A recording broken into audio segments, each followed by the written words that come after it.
sakit. Kalau kita menyampaikan firman yang keras, sakit itu di sini. Tetapi itulah ketika harga diri kita dihancurkan, supaya kita tahu bahwa Tuhanlah yang mempunyai kuasa, yang sanggup meninggikan kita dan menjatuhkan hidup kita. Hanya ada ujian katakan begini: jika kau yang membuka pintu, tak ada satupun yang dapat menutupnya. Jika kau yang mengangkat aku, tiada yang dapat merendahkanku. Gak ada, saudara. Kalau Tuhan yang angkat kita, siapapun coba-coba berani menggeser kita, dia yang akan Tuhan geser. Amin. Karena Tuhan yang angkat. Ingat, kalau manusia yang angkat, manusia yang menjatuhkan kita.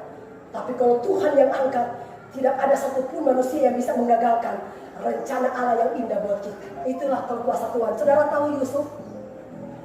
Ketika Tuhan proses dia, Yusuf adalah seorang yang sangat dicintai oleh ayahnya.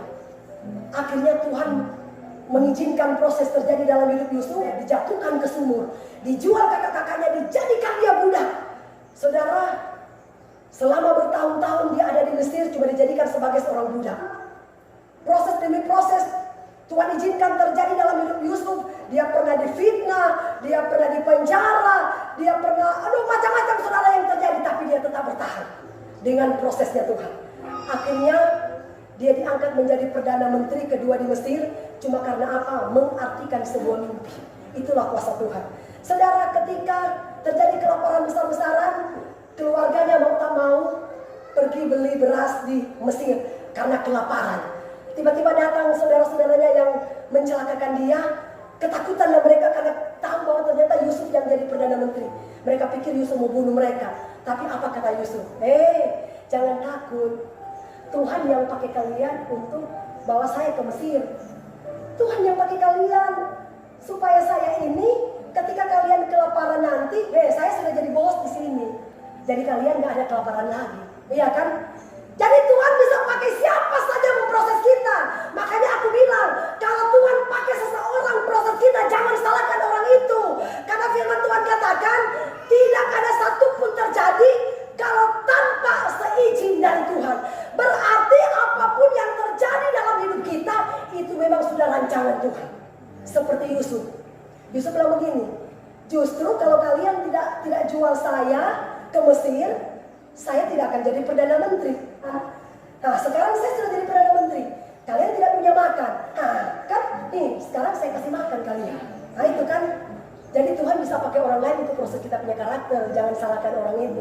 Saudara, satu ketika saya kasih tahu, saya masih pengerja.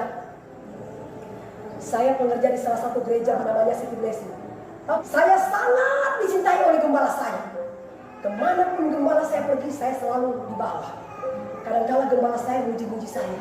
Ya, satu ketika saudara, saya disuruh pimpin pujian. Saya memang pemimpin pujian waktu di gereja waktu itu. Mulai situlah karakter saya dibentuk oleh Tuhan. Mengangkat pujian. Saya sudah angkat pujian begini. Bersama, tiba-tiba gembala saya bilang begini. Turun kamu dari mana? Turun, kau tidak layak di situ. Tuhan, sudah banyak orang ini sedikit ini saudara. City Blessing itu gereja besar. Aduh, sudah banyak orang, kenapa saya disuruh turun? Tuhan. Dia suruh temanku yang gantikan. Kamu gantikan. Saya duduk di depan sambil saya mencurahkan air mata. Tuhan, kenapa kok saya salah apa saya? Tiba-tiba roh hati nurani bilang begini. Dasar kamu cengeng. Itu aja kok menangis. Saya yang pakai kepalamu itu untuk proses karaktermu. Haleluya. Aku yang pakai dia. Supaya apa? Kamu tidak punya mental cemen. Tidak punya mental kerupuk. Sekali dibentak langsung ciut. Saudara, saya sudah alami kayak begitu. Ya. Bukan aja cuma itu yang saya alami, banyak. Saya pernah diuji Tuhan tidak punya makan. Selama 3 hari saya kelaparan dalam pelayanan. Saya sama sekali tidak ada makanan. Saya berdoa berlutut.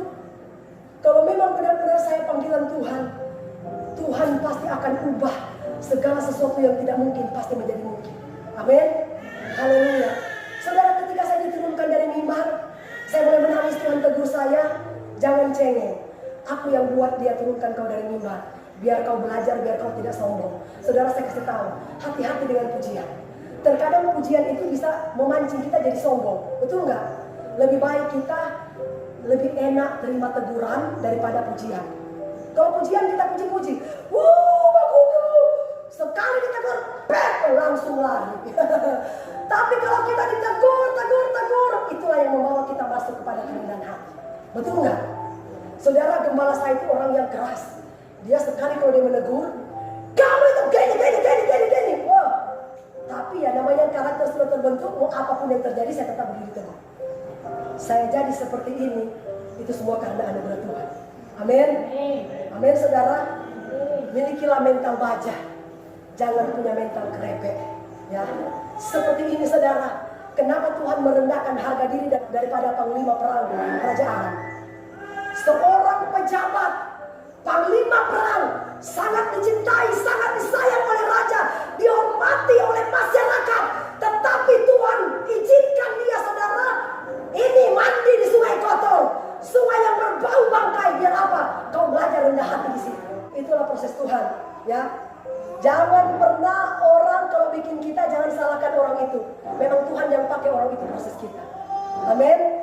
Untuk apa? Masuk di padang gurun supaya kita bisa menjadi orang-orang yang rendah hati dan takut akan